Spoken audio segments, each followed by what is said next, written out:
San Francisco de Paula, 1483-1507. Recreación histórica.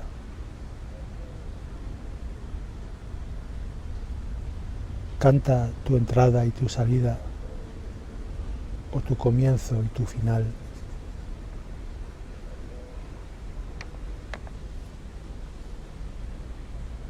Decimoquinto siglo, 1 de febrero de 1483, Paula.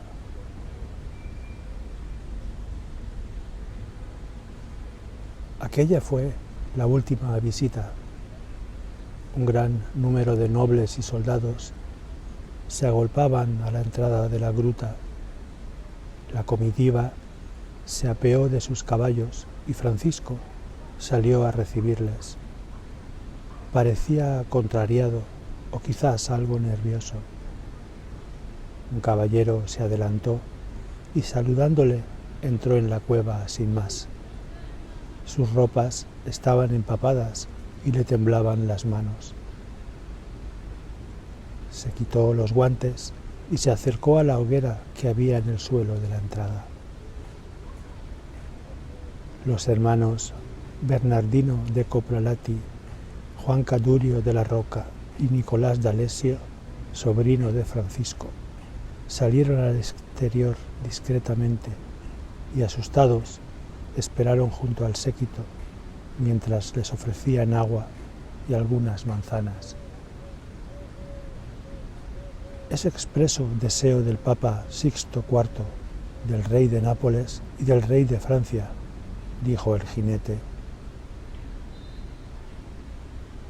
La conversación entre Francisco y aquel emisario fue corta. La lluvia caía ahora con más intensidad. Colocándose los guantes y con una breve inclinación de cabeza, montó en su caballo, dejando tras de sí una oscura nube de barro. Los hermanos miraron a Francisco, preocupados. Él permaneció aún bajo la lluvia, mirando al infinito, mientras aspiraba la brisa marina. El graznido de las gaviotas se mezclaba con los truenos de aquella tormenta cerrada. Se inclinó y arrancó un brote de hierba silvestre, que se apresuró a llevárselo a su nariz. Parecía, de este modo, despedirse de su tierra. Toda esa noche, el fuego de la hoguera les acompañó. Apenas cruzaron unas palabras entre ellos. Permanecieron rezando hasta que el amanecer les sorprendió despiertos.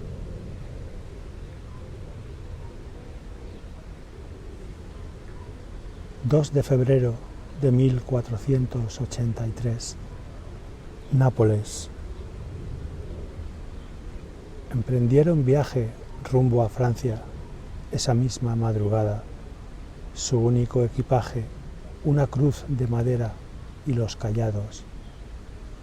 A una legua de Paula llegaron a San Marco. Visitaron la pequeña iglesia donde rezaron antes de abandonar la ciudad. La próxima parada, Policastro.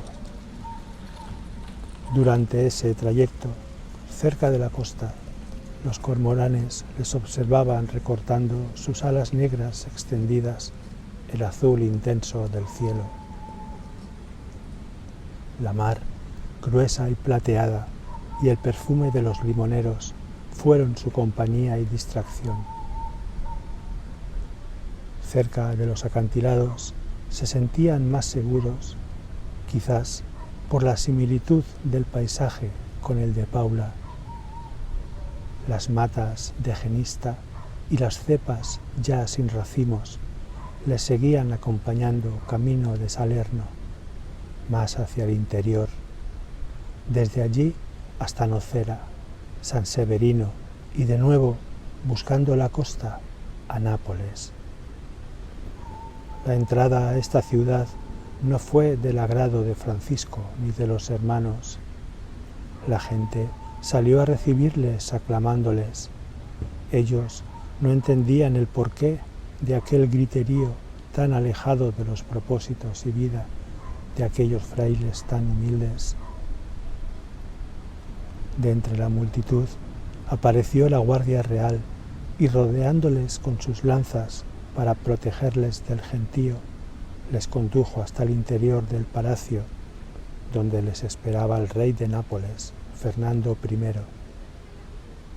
Francisco tuvo varias audiencias con el monarca, tratando los pormenores del viaje. También le reprochó el trato abusivo que recibía la población debido a los excesivos impuestos, rechazando finalmente las monedas que le ofrecía para el trayecto, por entender que su procedencia no era justa. Durante los días que permanecieron alojados en el palacio, llevaron la misma vida de oración, humildad y retiro que les caracterizaba.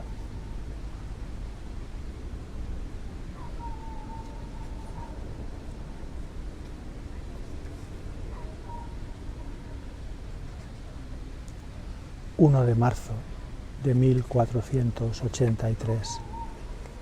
Aversa.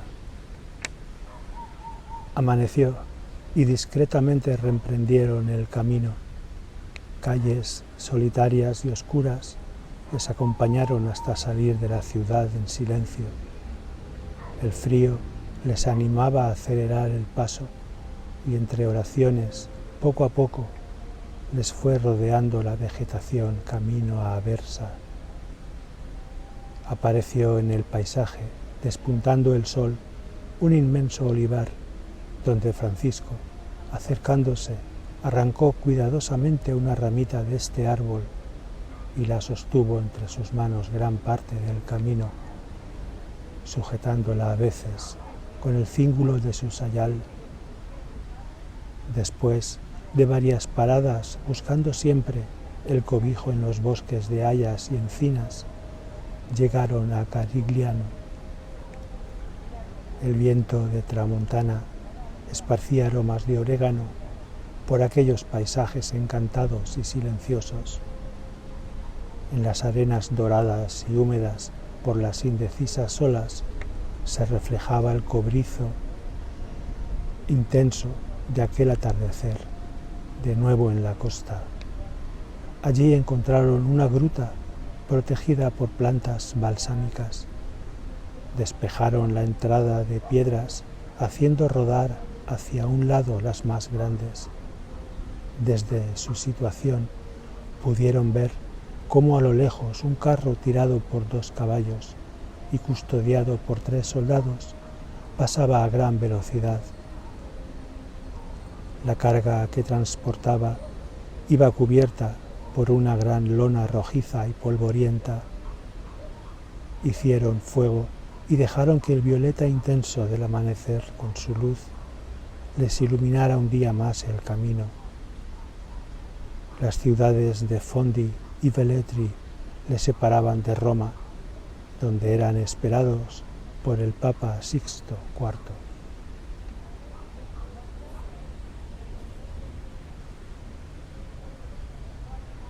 ...25 de marzo de 1483...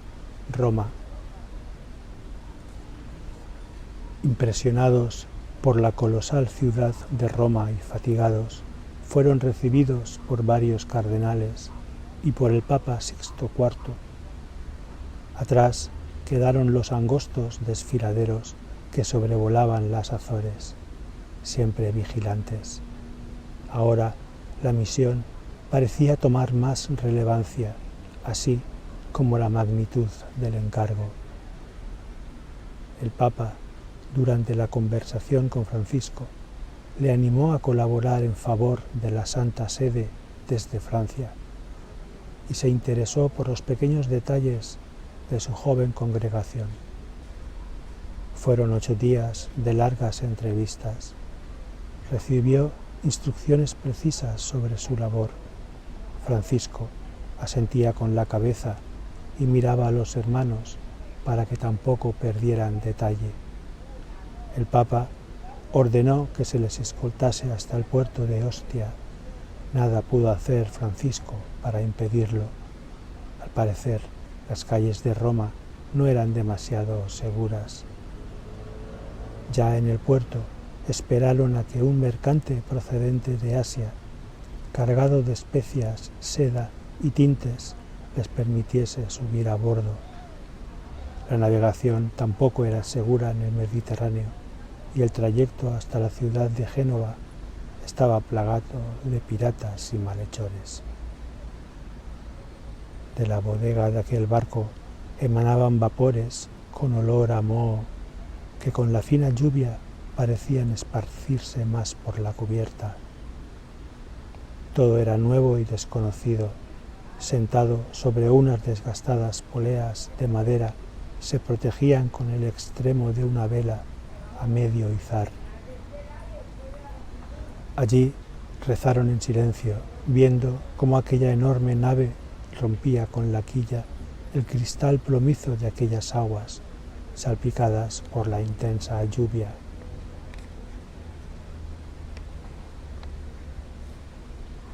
...24 de abril de 1483... Lyon. Una vez hubieron desembarcado en el concurrido puerto de Génova, respiraron aliviados. En aquella ciudad sombría y nueva para ellos, pasaron desapercibidos. La niebla oscurecía los muros de la catedral, que desde la lejanía y con el sonido de unas campanas parecía invitarles al recogimiento. Así lo hicieron, para dar gracias por la protección divina recibida durante el transcurso del viaje. Miles de gaviotas a ras de suelo comían restos de pescado que los marineros limpiaban. El fuerte olor a salitre invadía la brisa mientras atardecía. Ya habían recorrido un tercio del viaje sin apenas descansar. Al alba emprendieron el camino hacia Lyon, donde al llegar fueron sorprendidos de nuevo por la multitud que les aguardaba y jaleaba a su paso. Francia esperaba al eremita que sanaría a su rey. Continuaron el camino hacia Amboise, siendo recibidos por el delfín Carlos. Sin saber muy bien por qué, a Francisco le invadió una duda. Quizás ya nunca podría volver a Paula. La tarea que se dibujaba ante él se agrandaba a medida que se acercaban a Tours.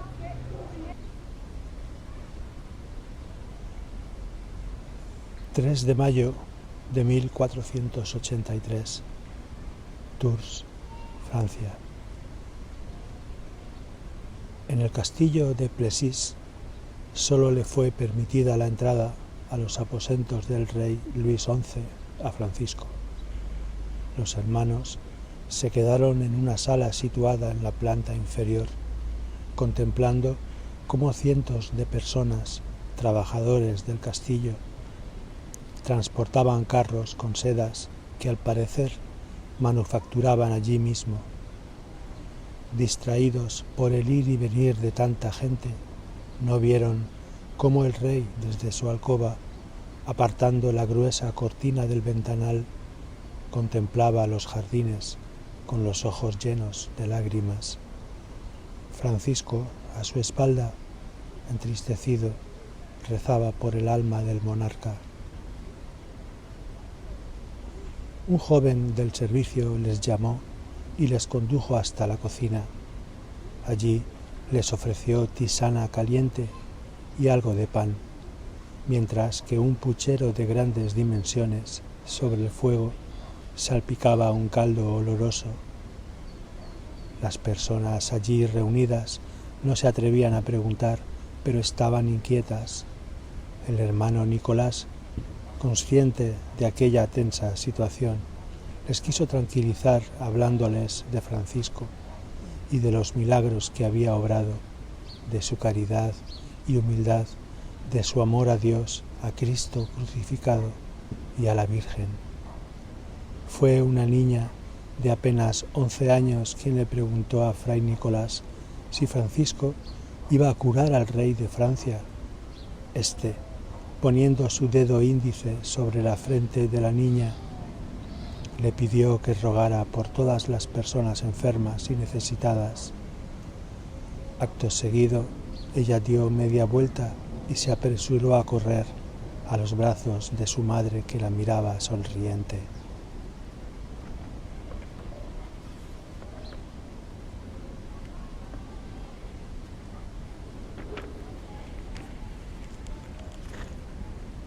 ...30 de agosto de 1483...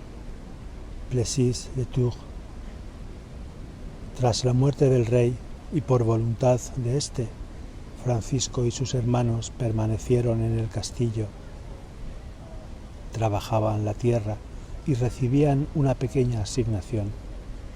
Comenzó a asentar su congregación en Francia, contando con el apoyo del joven rey y de sus hermanas, Ana de Beaujeu y Juana de Valois. Esos días fueron interminables. A Francisco se le podía ver rodeado de personas doctas en ciencias humanas y eclesiásticas, dejándose asesorar en la redacción de la regla. Ya casi no tenía tiempo para cultivar la tierra, solo levantaba la mirada al cielo cuando, abrumado por tantas tareas, buscaba el aliento divino que le diera fuerzas para continuar. Cuando recibió noticias de Calabria, comunicándole que algunos hermanos de su congregación solicitaban ingresar en otras órdenes, debido quizás a la ausencia de Francisco, cayó de rodillas y así permaneció durante horas, orando en silencio, con la amarga sensación de haber fracasado en su empeño de expansión. Este acontecimiento le marcó y acompañó el resto de sus días. Fueron años difíciles y aunque aumentaban las congregaciones, seguía sufriendo por el desarrollo de la orden. Puntos de vista y apreciaciones distintas sobre la regla apenaban al anciano ermitaño. Desde la soledad de su estancia, casi en penumbra, comenzó a divisar por primera vez en su vida el color del amanecer recostado en su lecho, dejando calentar su cuerpo huesudo y extenuado por los primeros rayos de sol.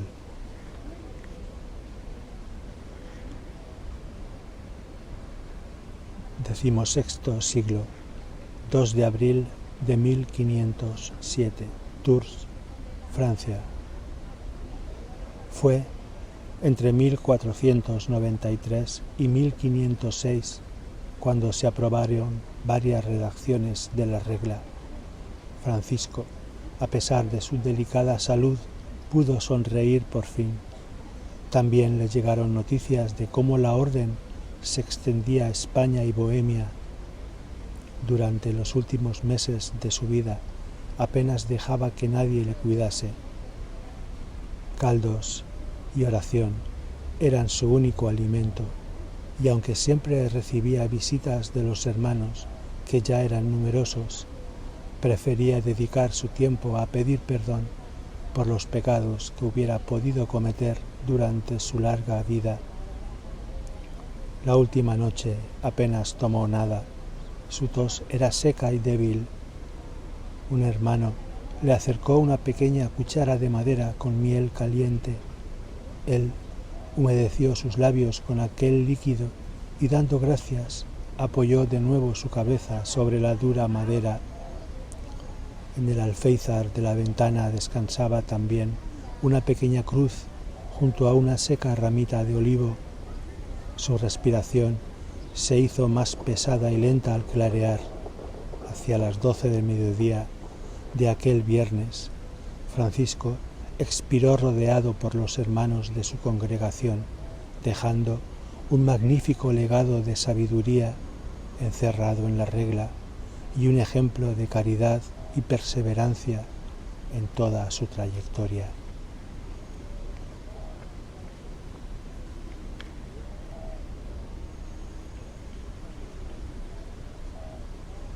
cera caliente para mis pies descalzos.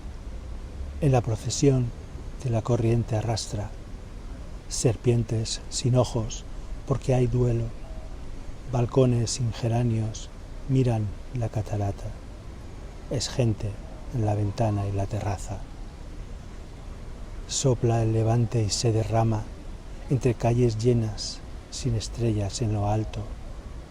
Aire vertiginoso para pasos robados y ojos curiosos a los balcones disparan. Llamas encendidas que iluminan un llanto. Son velas apagadas que sin brillo estallan. Noche sincera para mis manos. Pies muertos caminan y agotan la mirada. Silencio amargo, sombra y olores de encinas. No mires hacia arriba o te perderás flotando.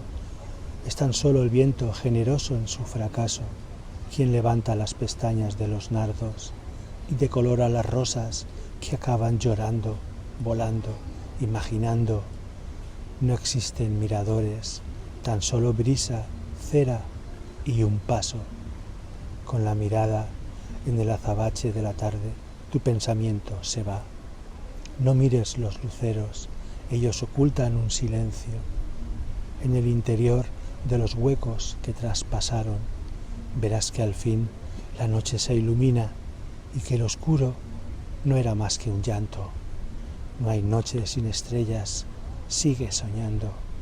Ellas vigilan y miran hacia arriba, hacia abajo, hacia los lados y cuidan de ti en este mundo. 1, 2 y 3 y más de 500 ya a tu lado, caminando.